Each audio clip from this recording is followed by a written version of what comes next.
You are what you choose to be. And boy, have I wanted to say that in a review for a long time.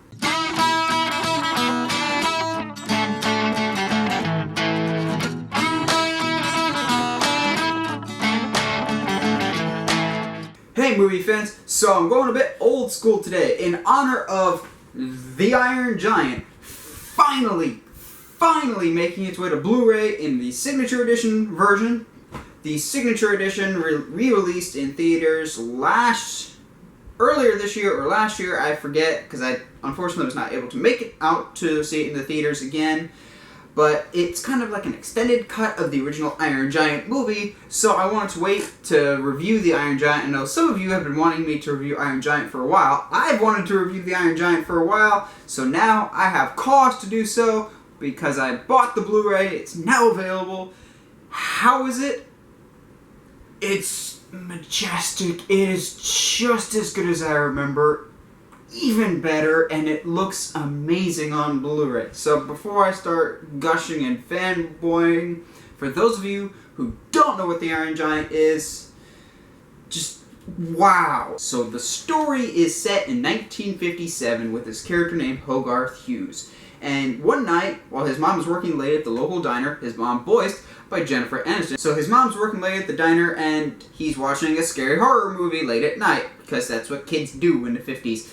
And so the power goes out, or it goes on the fritz, and so he goes out to the local power station to see what's going on, and he sees this gigantic metal man, like 50 or 60 feet tall, basically chowing down on the power converter. But now I'm gonna go to Tashi Station and pick up some power converters. Hogarth, the giant metal man, gets electrocuted, and Hogarth more or less saves his life.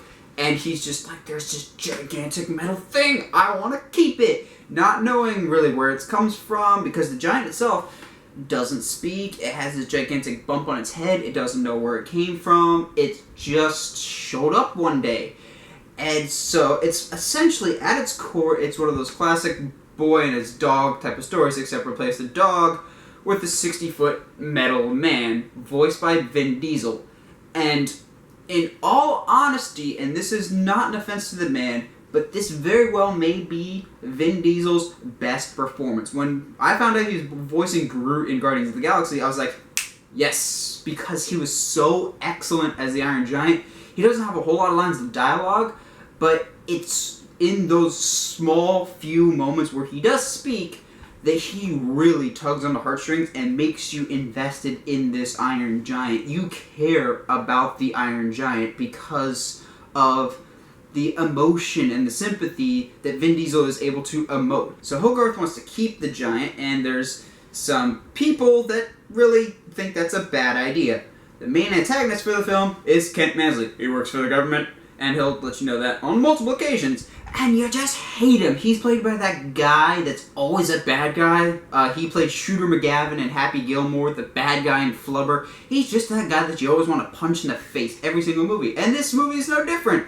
The kid at one point gives him a laxative, and that plays off for like a whole scene, and it's just wonderful. It's hysterical that a kid just outsmarts a government agent like that. The other main character in this is Dean, like Mr. Cool of Rockwell, Maine, which I'm sure is a nod to Norman Rockwell, the famous artist. He's basically like the Fonz from Happy Days, of the coolest dude in town, and he really just likes to stick up for the nobodies. He hangs around with Hogarth, and basically gives Hogarth some company, as Hogarth doesn't really have a father figure or very many friends in town, so Dean is just that all-around good guy. This really great friendship develops between all three of them, but mostly between the Iron Giant and Hogarth. And it's phenomenal, the animation telling most of the story. Like, Hogarth does most of the talking, but the artwork that's done for the Giant is so well done.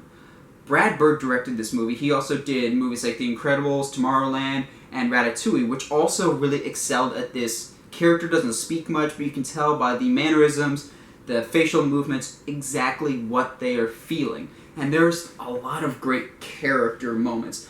In all honesty, this is probably the best Superman movie ever made. And it's not even a Superman movie.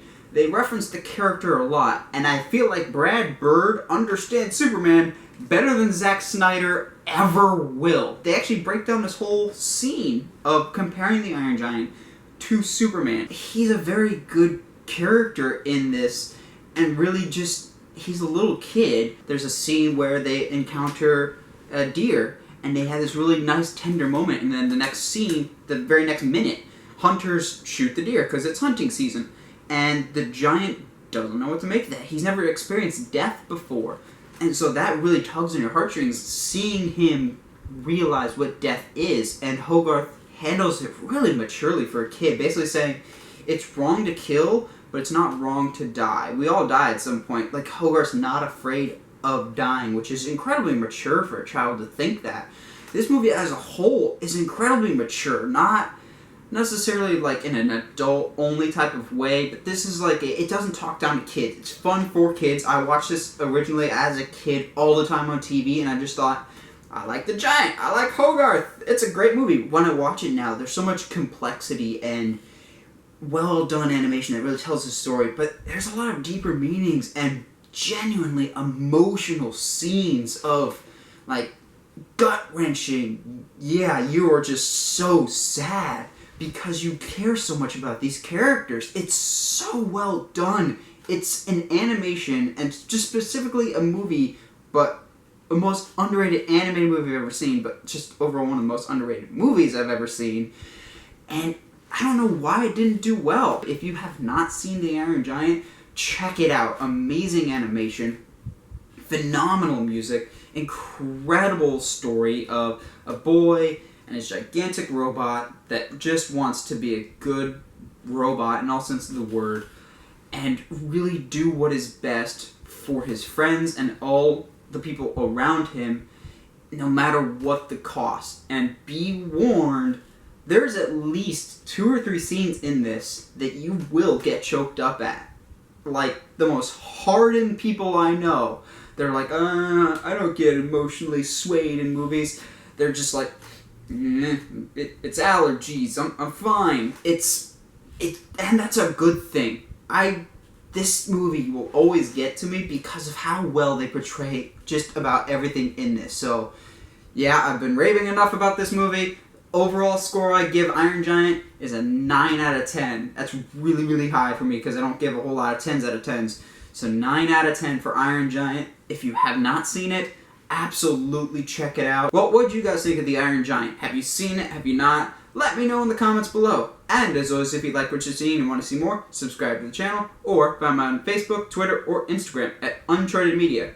Stay sharp, movie guys and gals.